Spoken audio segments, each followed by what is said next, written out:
Hello, my beautiful friends. Happy Wednesday. Let me just go live here on Instagram.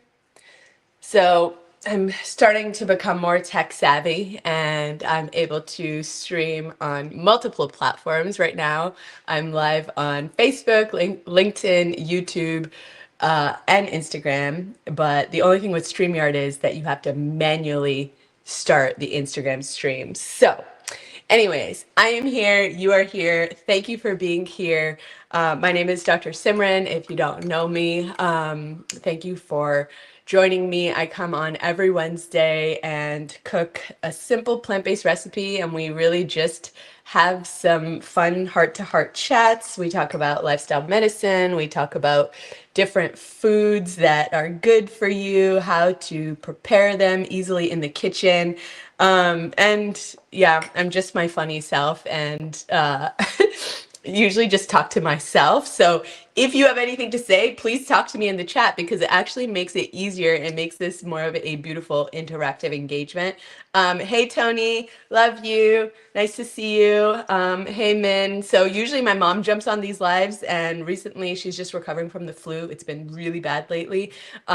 So she has not been joining me, but she's always here supporting me in the comments, my number one fan in this life. So anyways, what are we making today? So today we are actually going to be making one of my all-time favorite slash go-to slash famous cookies.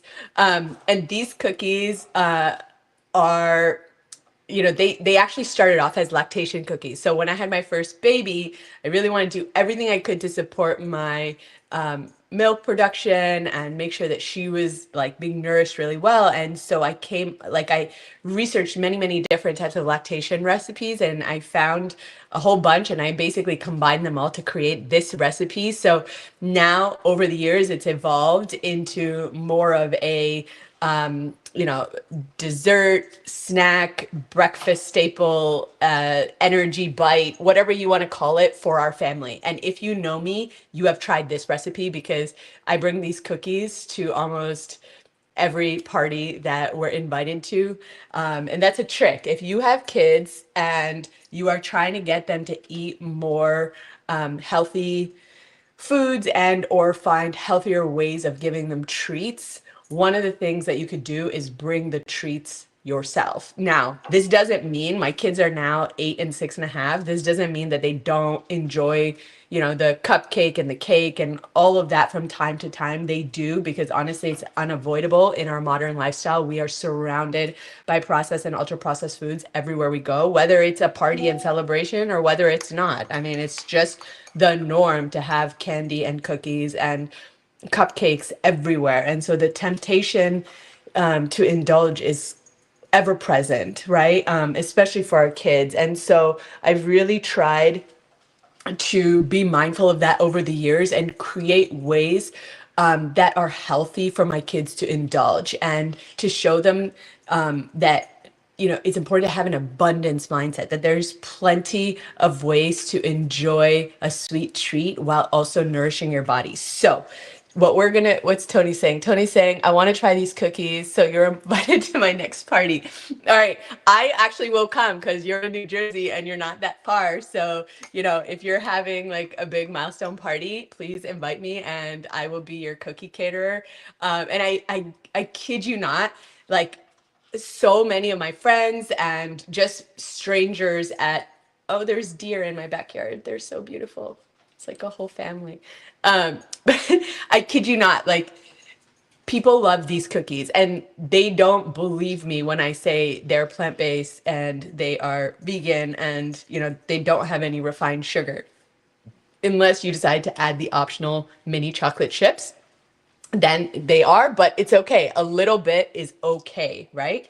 So what are these cookies made out of? And why did I decide to make cookies? Well, because it's the end of February and February symbolizes love month. It's also heart health month. So I said, okay, why not show you guys my favorite sweet treat that my kids absolutely love, my husband loves, my friends love, my family loves, and they have a lot of ingredients in them that are actually heart healthy too. So let's start with the first one. So rolled oats, there's a lot on the internet about oats, but from a lifestyle medicine perspective, oats are, and from, a lot of large meta-analyses and a lot of big studies, oats are actually very heart healthy. And, the big question when it comes to food in general is compared to what? Right? Everyone's going to suggest this is healthy, this is good, that's good. But my question is always, what are you comparing it to? Right? Because there's always going to be a healthier option and a less healthy option, depending on what you're talking about. So, oats are a relatively whole food, right? When you process this further, it becomes more processed food, right? When you eat this in steel cut oat format, which is more whole food than rolled oats, you see there's like a gradient where you go from whole food to more processed. And so a lot of that will also impact where you are with your health and what your health goals are, right? So for kids and for otherwise healthy individuals, oats are really, really good for a number of reasons. They're a great source of fiber. They're a great source of protein.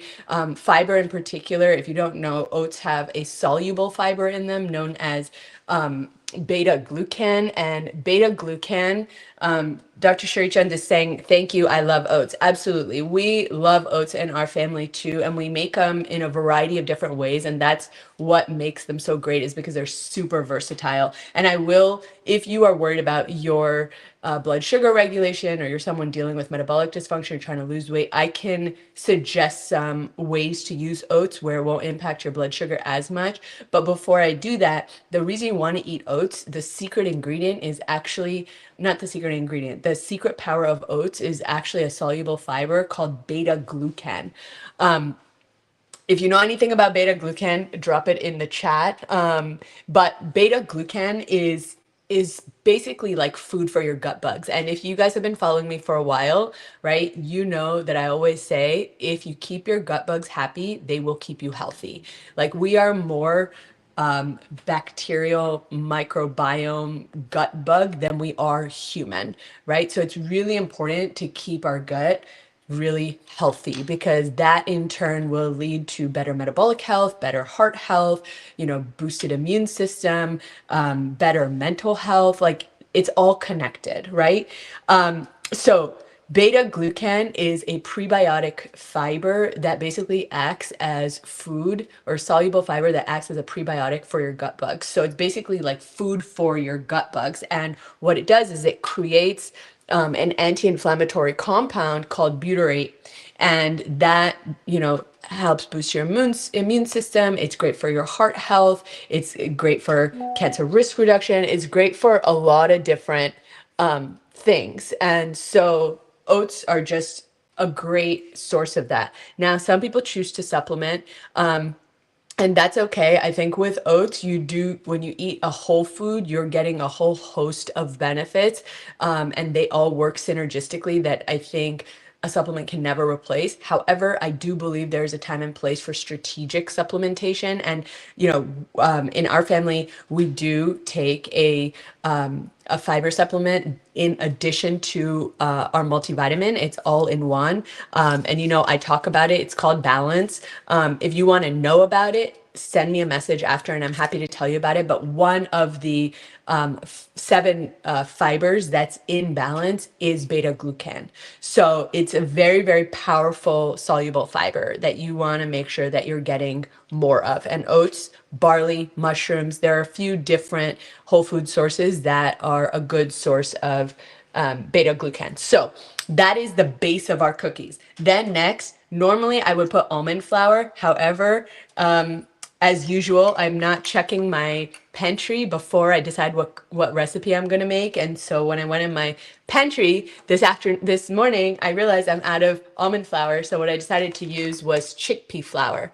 Now, chickpea flour is going to be just as good because it's, again, good source of fiber, good source of protein, and it kind of binds the cookies well, just like almond flour.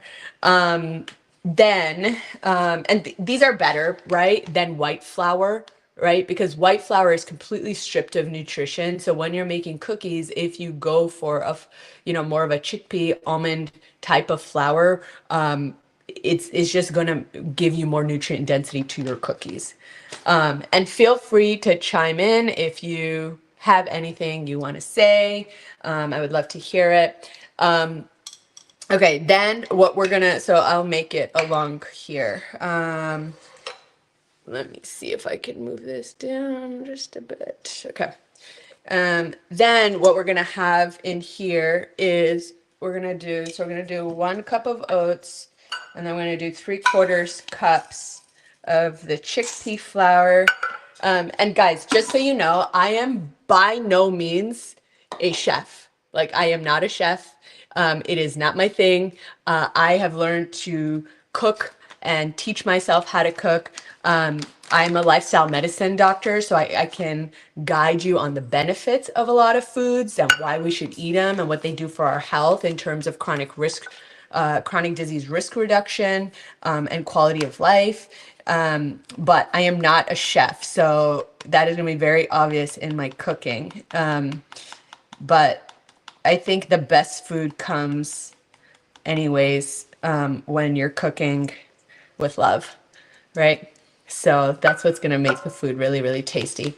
So, but I am a health coach, and I also did do a certification for plant-based culinary coaching. So that is something I love to do, because it's like, you could tell someone all the science of, why they should do something, but it's also important to show them the mechanics, right? They need to know a little bit of how to do it. So I can tell you all the things to buy in the grocery store, but if you come home and you don't even have the basic cooking skills, how are you going to do it, right? But you don't need to be a chef to make healthy food. That's my point.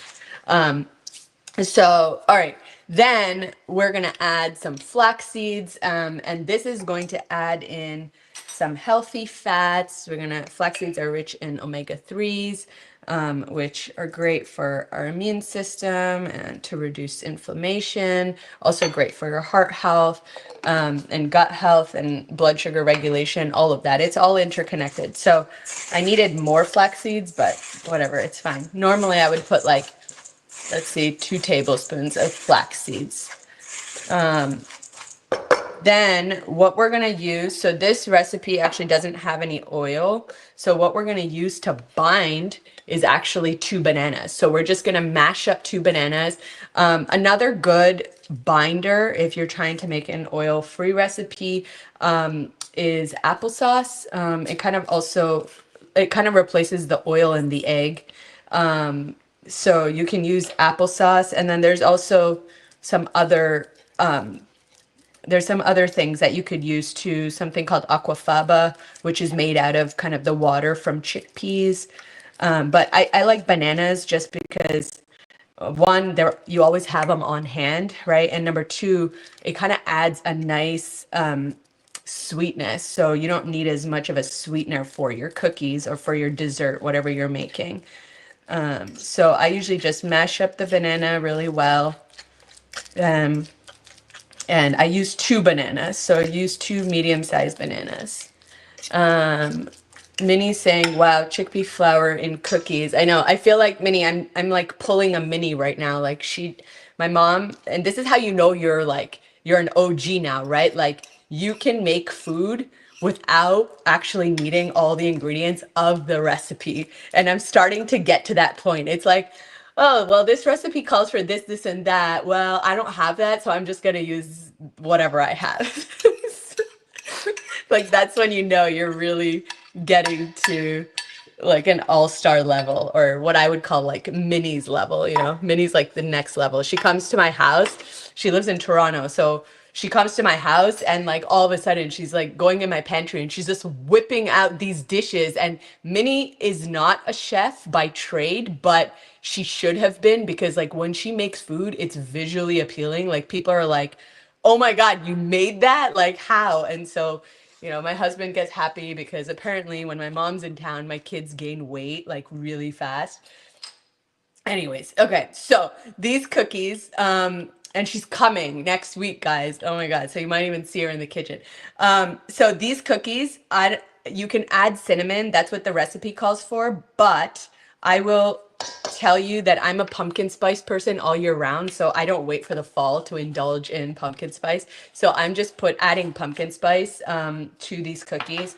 And then of course we're gonna add a little bit of vanilla. And if you notice what I'm doing is like I'm putting all the wet ingredients in one bowl and all the dry ingredients in the other bowl just to make it a little easier. And then we're gonna just put a little dash of salt. And then we have some baking soda, not baking soda, sorry, baking powder we're gonna add in here. And I actually already baked a batch of these cookies, so I'm gonna show you exactly what they look like, because obviously we're not gonna have time to bake them together. But if you were at my house right now, you would be able to smell them because they smell so good. Okay, if you guys have any questions, drop them in the chat. My mom's saying, what does OG mean? It means original gangster.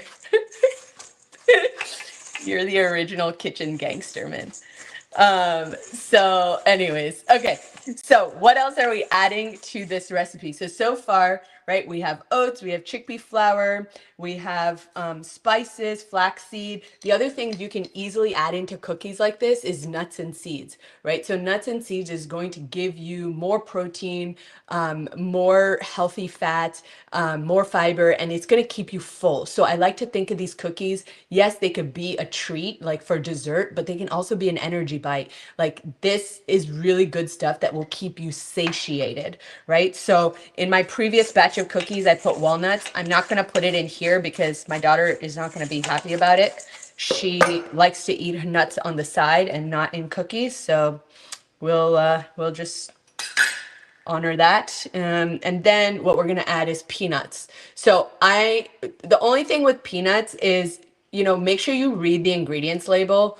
A lot of peanuts have additives. A lot of them have palm oil, you know, which is a tropical oil, very high in saturated fat. And peanut butter is something that, you know, most people can eat by the spoonful. So it's very easy to overconsume. And so, you know, peanuts are a good source of healthy fat, but then you also want to make sure that, you know, whatever peanut butter you're buying is honestly just made out of peanuts. So like this one, and I got it from Costco, is made out of dry roasted organic peanuts and sea salt. That's it. So start getting in the habit. You know, March is coming up. March is nutrition month, and I will share some information on how to read an ingredients label. If you think it would be helpful to go over on this live, let me know. We can review an ingredients label together. But you should not be buying anything from the grocery store if you're not turning it over first and reading it, especially if it comes from the middle aisle. You know, buy in abundance all the things in the perimeter of the grocery store because they don't have labels, which means that it's a whole food and, you know, it's good for you. But anything that is in the middle aisles of the grocery store that comes in a box or a package, not saying that all boxed or packaged foods are bad. That's not true. But you know, a lot of them in the grocery store in the middle aisle are processed foods. And so you want to make sure you're reading the ingredients label. You want to make sure you're reading the nutrition facts, all of that. So, all right, here we go. Here's our nice little mix of mashed banana and peanut butter and vanilla. Now, in terms of the sweetener for these cookies, now you can really decide what you want to do. My recipe, I think, calls for maple syrup. You could also use date syrup. You could use date powder. Like I like this one. It's just date sugar. It's the only ingredient in here is organic dates. So, you know, you could use something like that, or you could also put whole dates in there. Like you can, I'm not going to do it just because it gets too sticky right now, so I'm not going to do it, but you can chop up little tiny dates. Oh, actually, you know what? Let me show you. These are really good.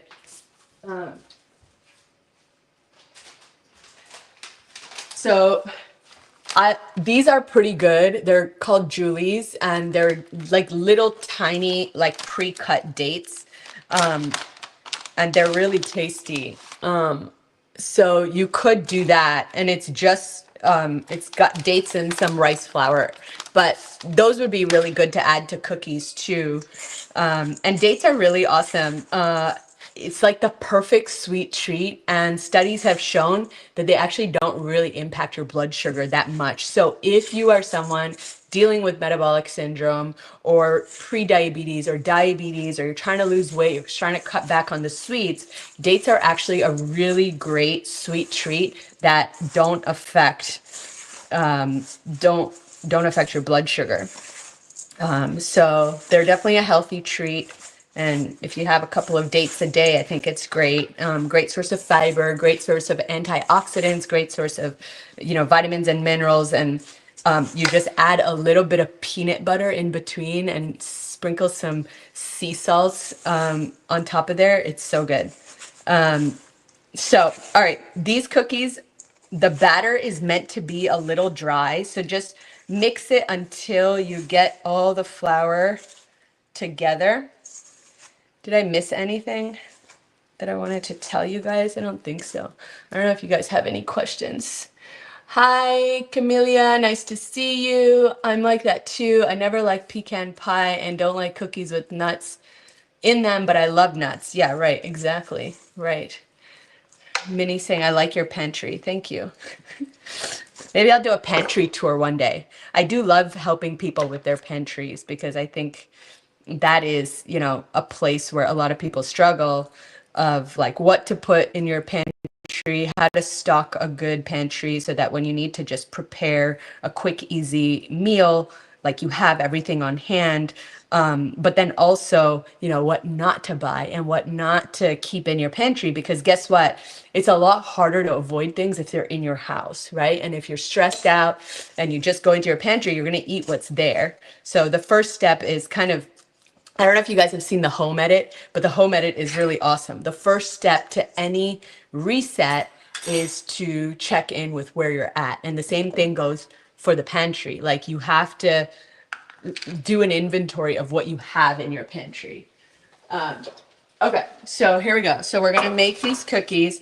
And what I usually do is I'll just get a spoon like this. And then you're gonna just take like a little ball and you're basically just going to put it together. And I usually just put like 1 spoon per cookie and you roll it into a ball like this. And then essentially you're just going to mash it down and you have these little cute bite-sized cookies. And then what I usually do is in my recipe, it says optional for mini chocolate chips. And I do add the mini chocolate chips because this is such a nutrient dense recipe that honestly, the mini chocolate chips taste really good with it. So it becomes like a chocolate chip cookie, but a healthy version. So yeah, how else are you guys doing? How are people enjoying their week? It's Wednesday. It's the end of February, which is crazy. Time just flies. This was like a super, super busy month for us. Had some personal struggles.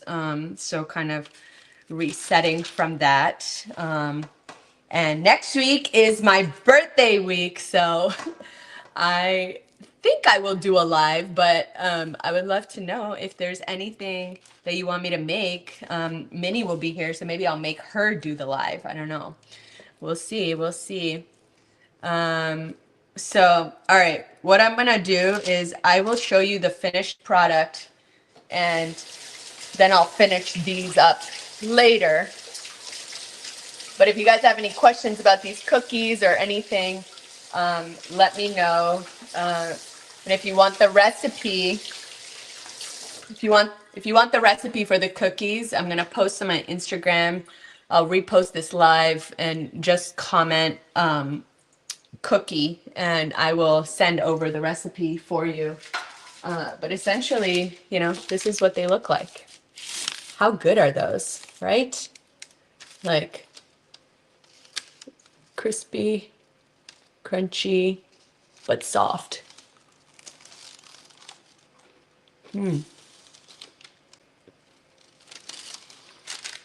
So Thank you guys for joining me. I don't know if you guys have any questions. Chickpea flour is dry flour. Maybe add a little bit of your milk. I'm excited. It's your birthday. Yeah. So, but yeah, I do think that they're a little on the dry side. Usually with with the almond flour, they're not as dry, but it's still a good alternative. They're still really, really, really tasty. Um, so, all right, my friends. Well, that's all I have for you today. I hope you have a great rest of your day. Thanks for joining me, and have a beautiful day. Bye.